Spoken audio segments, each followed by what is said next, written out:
IPL 2025లో భాగంగా ఇవాళ SRH మరో పోరుకు సిద్ధమైంది. వైజాగ్ వేదికగా ఢిల్లీ క్యాపిటల్స్తో తలపడబోతుంది.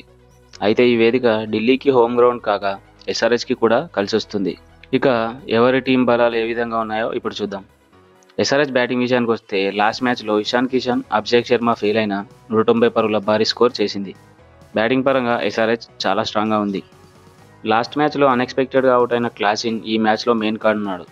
ఓపెనర్ ట్రేవిస్ హెడ్ తనదైన శైలిలో లాస్ట్ 2 మ్యాచ్ల్లో మంచి ఇన్నింగ్స్ ఆడి మంచి ఫామ్లో ఉన్నాడు. ఇక ఎస్ఆర్హెచ్ బౌలింగ్ మాత్రం ఆందోళనకరంగా ఉంది.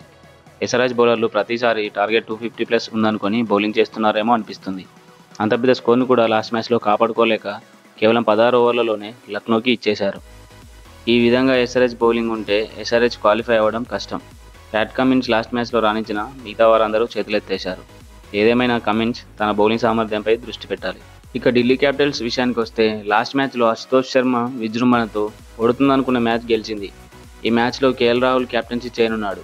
సో ఢిల్లీ బ్యాటింగ్ పరంగా ఇంకాస్త స్ట్రాంగ్ అయిందనే చెప్పుకోవాలి.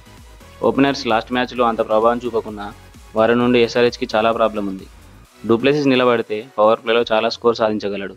ఇక ఢిల్లీ బౌలింగ్ విషయానికి వస్తే ఎస్ఆర్హెచ్తో పోలిస్తే బాగుందనే చెప్పాలి. లాస్ట్ మ్యాచ్లో కుల్దీప్ యాదవ్ అద్భుతంగా బౌలింగ్ చేసి 2 వికెట్లు తీసుకున్నాడు. అదేవిధంగా మిచెల్ స్టార్క్ క్రూషియల్ టైంలో పూరాన్ని బౌల్డ్ చేసి ఆ జట్టు భారీ స్కోర్ చేయకుండా ఆపాడు. ఇక అక్షర్ కూడా 3 ఓవర్లేసి తక్కువ పరుగులు ఇచ్చాడు. ఓవరాల్గా ఎస్ఆర్హెచ్ మరియు ఢిల్లీ క్యాపిటల్స్ ఐపీఎల్లో 24 సార్లు తలపడగా ఎస్ఆర్హెచ్ 13 మ్యాచ్ల్లో గెలిచింది. డీసీ 11 మ్యాచ్ల్లో గెలిచింది. స్టాట్స్ ప్రకారం చూస్తే ఢిల్లీపై ఎస్ఆర్హెచ్దే పై చేయి. అయితే ఈ మ్యాచ్లో ఎస్ఆర్హెచ్ కంబ్యాక్ ఇవ్వాలని కోరుకుందాం. Thank you for watching.